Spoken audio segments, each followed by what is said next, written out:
Five NCO boy. Yeah, boy. This is actually Sector Boy. This is my sector. It's one of the busiest sectors in the precincts. We have a lot of crimes. New York 1's taking you on patrol during the day tour with officers from the 75th Precinct in East New York. We're headed to a building on Sutter Avenue where residents called 911 184 times last year. We've been getting complaints there about people hanging out in the hallways, smoking, drinking, bringing the quality of life of the building down significantly. We're going to swing by, see if anybody is hanging around there. Rachel Delgado and Mary Mappelli are neighborhood coordination officers. They spend over 2 hours a day off of police radio. Good afternoon, ma'am. And in the community. We're quite frankly probably the busiest precinct in New York City. Just these 5 square miles logged 254,251 911 calls last year, compared to all of Staten Island, which logged just under 392,000. There's one over there and there's one right there. This is the closest one, 5 NCO boy. The officers go inside the building and check the staircase and hallways. On this patrol, there's no issue. Yeah, boy. 91 for Sutter. Officer Mappelli grew up in the Bronx and was a nurse before joining the department 3 years ago. I grew up in the city, and I have family in the city, and I always gave cops that respect, and I looked up to them. So when I put on this uniform every day, just the pride and knowing I'm going out there to help people and building relationships, it's everything.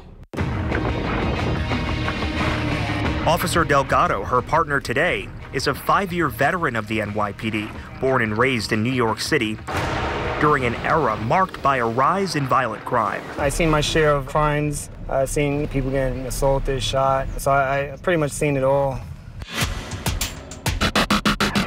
Give those guys a hand, Ramita. Which is why he took the police exam. His first job out of the academy was in Bedford-Stuyvesant. I started off at the 7-9 precinct. I did Impact there for a year. Operation Impact was a Bloomberg-era program that aggressively drove down crime 12 to 15%, using the controversial stop-and-frisk tactic. A tactic that created a rift between cops and the community.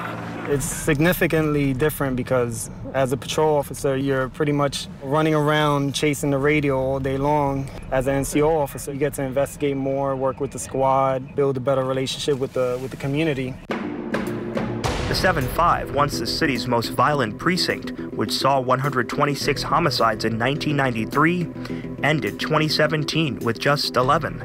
The motto of the 7-5 precinct, going back to when I was a child, was you give us 22 minutes, we'll give you a homicide. At one point this year, we went 132 days, I believe it was, without a murder, which was astounding.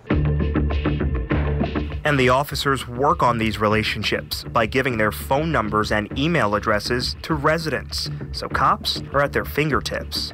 Delgado is still affected by one call this past summer. We got a phone call from the security director. He called my department's cell phone, and he informed us on a robbery that had occurred. The suspect had returned to the scene of the crime.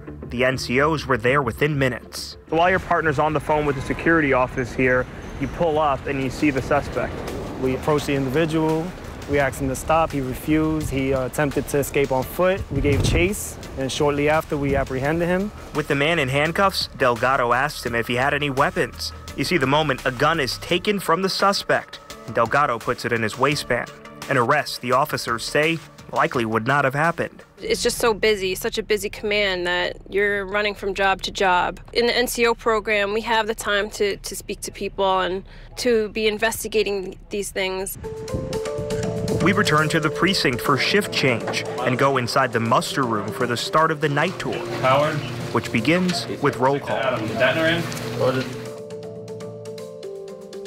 And tomorrow, right here on Live at 10, we'll introduce you to one of the precinct's most seasoned detectives, and then we'll go out on patrol with the police commander whose hands-on approach to policing is helping to mend police and community relations in an area that is reeling from the effects of the controversial stop-and-frisk tactic. Miles, it's been a remarkable turnaround there. I mean, the new year is not even 2 months old now. What are the crime statistics looking like so far this year? So we're 51 days into 2018, and so far there have have been no homicides in what was once the most violent precinct. They are up right now, as it appears, with car thefts and just thefts in the neighborhood. And they're actually giving people their own phone numbers. That's right. Amazing. Okay. Boy 1, Hussein. Here. Lano. Sarge. 1900. Boy 2. This is roll call, where cops get their assignments. On this shift here, we have about 96 cops to work this shift. That's because nights are when the most crime happens. We've taken over 200 guns off the street this year, which is remarkable. In 2017, that's played a huge part. The officers check to make sure they have their essentials, a bullet-resistant vest and flashlight. Drive safely, back each other up. Upstairs, seasoned investigators are tracking down leads on ongoing cases in the detective squad.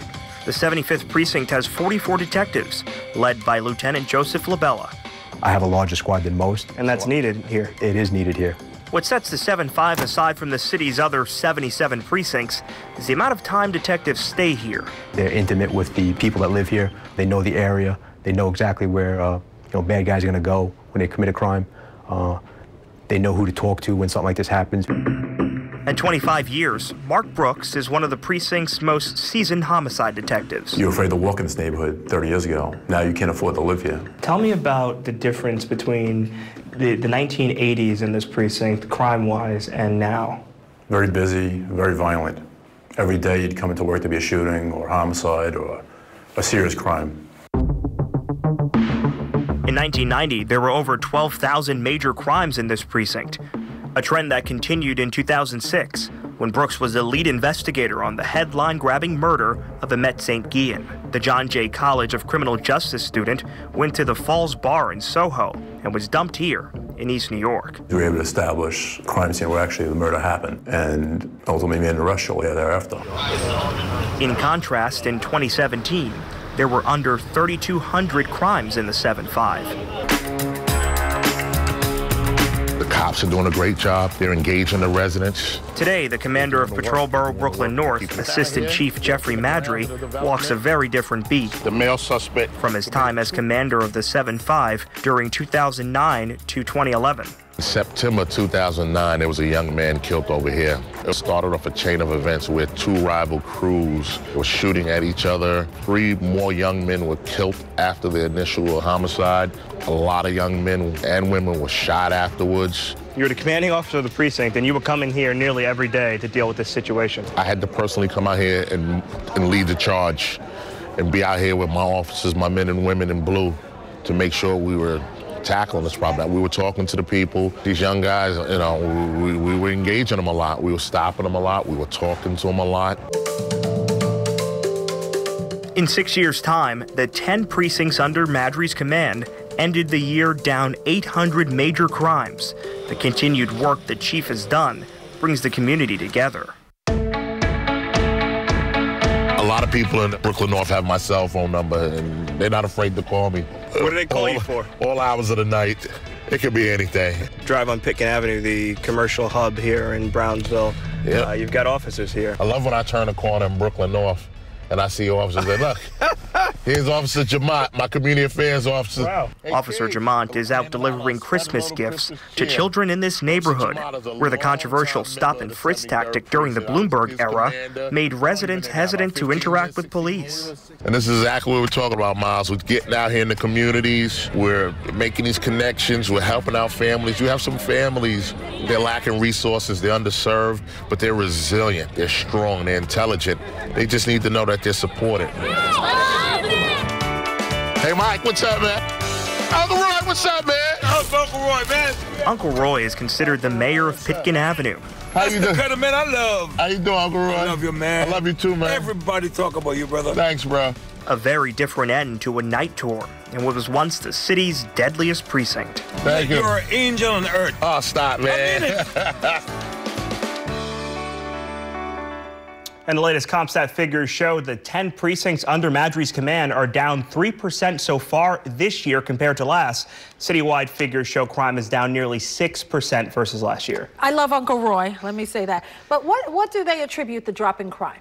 So there was this program called Operation Impact, which aggressively drove down crime by stopping everybody in the neighborhood for all these petty crimes. Now they're focusing on crew violence. Right. They're focusing on the big things, but they're also focusing on community policing so that they can mend ties in this community where stops were up significantly in 2010. Difference right now in 2018. Wow, that's good stuff, Miles Miller. Thank you.